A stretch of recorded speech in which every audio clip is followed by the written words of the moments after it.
Wall, हृदय दीवारें, इसके बारे में पढ़ाई करनी है। इसमें हमें क्या पढ़ना है? हार्ट वॉल में हमें ये पढ़ना है कि हमारी जो हृदय है इसमें कितने प्रकार की परतें, इसमें कितने प्रकार की दीवारें होती है।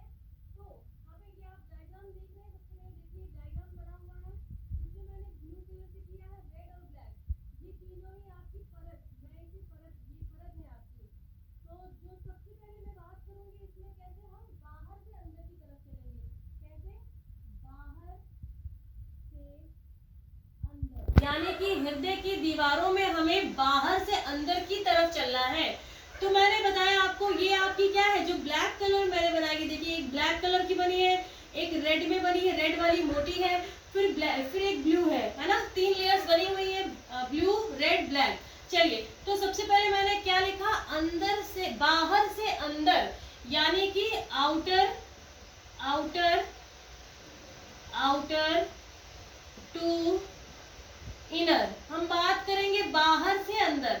तो सबसे पहले ये जो ब्लैक है ये है आपकी आउटर लेयर, ये आपकी सबसे बाहरी परत है। सबसे बाहरी परत को हम क्या कहते हैं, सबसे बाहरी परत को हम पेरिकार्डियम बोलते हैं। सबसे बाहरी परत को हम क्या कहते हैं, पेरिकार्डियम बोलते हैं। चलिए, अब मैंने आपको अंदर बनाई है रेड कलर की, देखिए ये मोटी मोटी है ना, रेड आपकी मोटी मोटी है, तो इसे हम कहेंगे मिड लेयर। इसे हम क्या कहेंगे, मिड लेयर, यानी कि आपके मध्य में है, मिड में है, मिड लेयर। मिड लेयर को हम क्या कहते हैं, मायोकार्डियम, मायोकार्डियम। चलिए, अब सबसे अंदर आपकी ये जो ब्लू बनी है, आप देख सकते हैं ये ब्लू है आपकी पूरी ब्लू, तो ब्लू आपकी सबसे अंदर इनर लेयर है, अंदर की लेयर है, इसे हम कहते हैं एंडोकार्डियम, एंडोकार्डियम। अगर पूछता है आपकी बाहर से अंदर, तो बाहर आपकी सबसे पहले पेरिकार्डियम है, फिर आपकी बीच में कौन सी है, मायोकार्डियम है, और सबसे अंदर कौन सी आपकी एंडोकार्डियम है। अब इसमें जो आपका पेरिकार्डियम है, इसमें एक सिरोसिस, एक फ्लूइड होता है, यानी सीमी द्रव्य होता है। अब ये होता क्या है, ये आपका मैंने लिखा है घर्षण को रोकता है। कौन सा घर्षण, जो आपका हृदय, जब आपका हृदय कॉन्ट्रैक्शन होता है और रिलैक्स फेज में आता है, यानी कॉन्ट्रैक्शन और रिलैक्स फेज में जो घर्षण होता है, जो रगड़ होती है, उसे रोकने का कार्य करता है। कौन करता है, आपका सिरोसिस फ्लूइड करता है, सीमी द्रव्य कार्य करता है। अब बीच में मैंने क्या लिखा, मिडिल लेयर आपकी क्या है, मायोकार्डियम। मायोकार्डियम आपकी सबसे मोटी होती है, ये क्या होती है, मायोकार्डियम आपकी क्या है, मायोकार्डियम आपकी सबसे मोटी लेयर होती है। देखिए सबसे मोटी लेयर है, पूरा थिन मैंने बना रखा है, पूरा थिक है, ये थिक मींस मोटा लेयर। अब इसमें क्वेश्चन भी बना था, कि हार्ट मसल नॉन एज, तो मायोकार्डियम, हृदय मसल को किस नाम से जाना जाता है, हृदय मसल को मायोकार्डियम के नाम से जाना जाता है। ये आपका पीजीटी में आया था, 2013 पीजीटी में। देखिए मैं आपको बता दूं, जैसे मैंने आपको ब्लड के लास्ट टॉपिक में मैंने आपको सारे क्वेश्चंस बताए थे कि ब्लड का किस किस एग्जाम में कैसे कैसे क्वेश्चन पूछे गए, तो वैसे ही जब आपका हृदय, आपका हार्ट वाला चैप्टर समाप्त होगा, तो सारे question PGT, diet, KVS, MVS, सारे एग्जाम के अकॉर्डिंग मैं आपको वो पूरा एक वीडियो अलग से बनाऊंगी इसकी। तो चलिए, हम बात क्या कर रहे थे, myocardium, heart muscle known as myocardium, heart muscle known as myocardium. Myocardium आपकी सबसे मोटी लेयर होती है। फिर हमारी सबसे इंटरनल कौन सी, एंडोकार्डियम है। तो अगर बोलेगा, हाँ नेट के पेपर में भी ये क्वेश्चन आया हुआ, तो चलिए मैं बता ही दे रही हूँ अभी, कि नेट के पेपर में क्वेश्चन आया था कि हृदय वॉल को क्रमबद्ध तरीके से बताए। तो उसमें क्रम क्या था, आउटर टू इनर, पेरिकार्डियम आपकी आउटर है, मिड क्या है, मायोकार्डियम, इनर कौन सी, इंडो। तो क्या हो जाएगा, पेरिकार्डियम, फिर आपकी मायोकार्डियम, फिर आपकी इंडोकार्डियम। अगर इसी को वो कह देगा इनर टू आउटर, यानी अंदर से बाहर, तो आपको इंडोकार्डियम, फिर मायोकार्डियम, फिर पेरिकार्डियम। तो आपको इस वाले टॉपिक में सिर्फ इतना ही याद रखना है, इसमें से आपका एक क्वेश्चन जरूर बनेगा। चलिए, बात अब हम करेंगे हार्ट साउंड की, यानी हृदय ध्वनियां। जब हमारा ये जो टॉपिक है हमारा हार्ट साउंड, जब हमारा हृदय काम करता है तो इनमें कुछ ध्वनि सी उत्पन्न होती है जिसे हम लब और डब कहते हैं। हमें इस हार्ट साउंड में उसी को ही पढ़ना है, लब और डब। चलिए बात करेंगे लब और डब की। सबसे पहले आप फिर से आ जाइए हृदय के स्ट्रक्चर में। ये आपका हृदय का एक डायग्राम है। मैंने आपको बताया था ये आपका आलिंद है, ये आपका निलय है, और मैं बता चुकी हूँ कि राइट आर्टियम और राइट वेंट्रिकल के बीच में आपका ट्राइकस्पिड होता है, और इधर लेफ्ट आर्टियम और लेफ्ट वेंट्रिकल के बीच में आपका बाइकस्पिड होता है। नॉमिनेशन वाला पार्ट आप जरूर देख लेना, तभी आपको सब कुछ समझ में आएगा। चलिए बात करते हैं। सबसे पहले मैंने क्या कहा, लब और डब की ध्वनि उत्पन्न होती है। सबसे पहले मैं बात करूंगी किसकी, लब की। ये देखिए लब। चलिए लब की बात करनी है। जो हमारा राइट साइड है, ये हमारा हृदय का राइट साइड है, और ये हमारे हृदय का लेफ्ट साइड है। यहाँ जो लब की बात होगी वो राइट साइड की तरफ है, राइट साइड की तरफ। चलिए लब में मैंने आपको बोला कि जो ध्वनि होती है सुनाई पड़ती है लब और डब की। तो लब आपका, ये आपका राइट आर्टियम है, और ये आपका राइट वेंट्रिकल है, ठीक। अब राइट आर्टियम और राइट वेंट्रिकल के बीच में एक वॉल्व है जिसका नाम होता है ट्राइकस्पिड वॉल्व। मैंने आपको बताया है ट्राइकस्पिड वॉल्व, ठीक। और आपका ये लेफ्ट आर्टियम है, लेफ्ट आर्टियम है, और ये आपका लेफ्ट वेंट्रिकल है। लेफ्ट आर्टियम और लेफ्ट वेंट्रिकल के बीच में एक वॉल है जिसका नाम है बाइकस्पिड वॉल्व, बाइकस्पिड वॉल्व, ठीक। तो लब वाला ये जो आपका लब है, इसकी ध्वनि कब उत्पन्न होती है, ये साउंड हमें कब सुनाई पड़ता है, डॉक्टर को कब सुनाई पड़ता है। हाँ, पहली बात जब डॉक्टर इसको सुनता है तो एक मेजरमेंट, एक उपकरण होता है जिसको हम कहते हैं स्टेथोस्कोप। ये देखिए स्टेथोस्कोप, ये आपका कैसा होता है, ये आपका आला, हिंदी में इसको आला बोलेंगे, इस तरीके से होता है। ये डॉक्टर के गले में हमेशा लगा रहता है।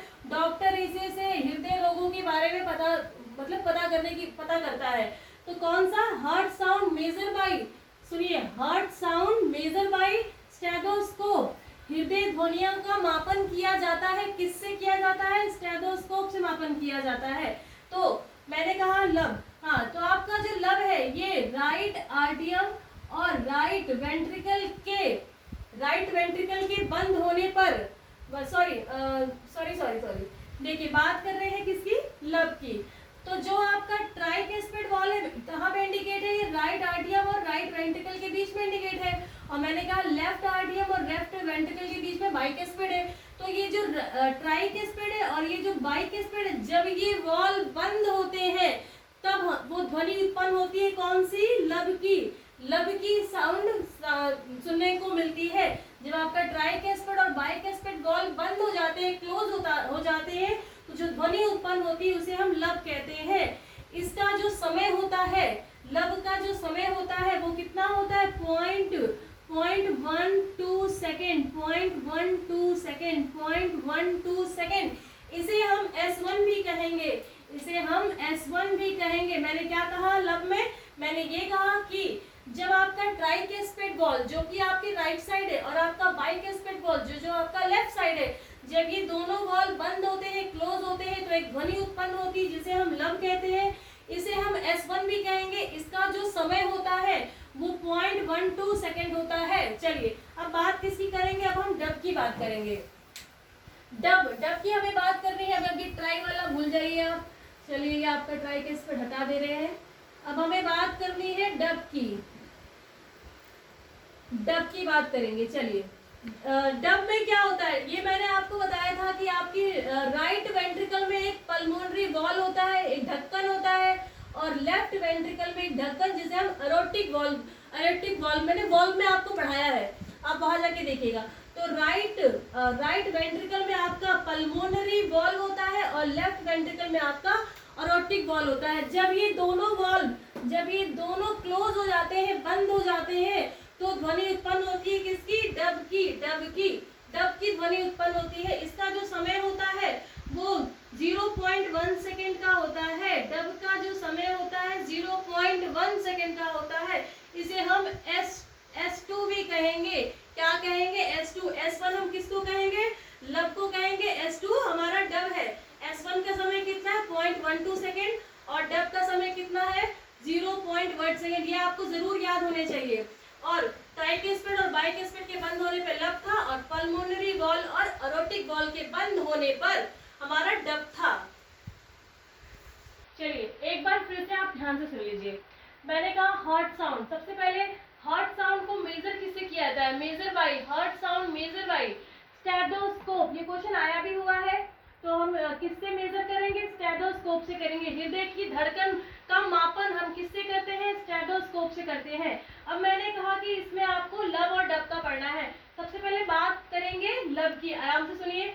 लब, लब की ध्वनि हमें कब सुनाई पड़ती? लब की ध्वनि कब उत्पन्न होती है? जब आपका ट्राइकैस्पेड वॉल और बाइकैस्पेड वॉल जब ये क्लोज हो जाते हैं, बंद हो जाते हैं, तो लब की ध्वनि उत्पन्न होती है, जिसका समय है 0.12 सेकेंड।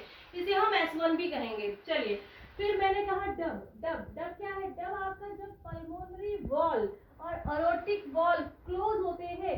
पल्मोनरी आपकी ये राइट साइड है और अरोटिक वॉल आपकी लेफ्ट साइड है। पल्मोनरी का पल्मोनरी आर्टरी के माध्यम से लंग्स में जा रही है और अरोटिक वॉल फिर अरोटा के माध्यम से बॉडी में ब्लड जाता है ना। चलिए, इसी में आपका जो पल्मोनरी वॉल है और अरोटिक वॉल जब क्लोज हो जाते हैं, जब बंद हो जाते हैं, जब धड़कन इसके क्लोज हो जाते हैं, तो डब की साउंड उत्पन्न होती है, जिसका समय होता है 0.1 सेकेंड। जिसका समय होता है 0.1 सेकेंड। इसे हम S2 भी कहते हैं। तो चलिए, इतना आप पढ़ लीजिएगा अच्छे से। रिलेटेड क्वेश्चंस की वीडियो अलग से बनेगी, इसके आगे हम कल चर्चा करेंगे। Thank you so much.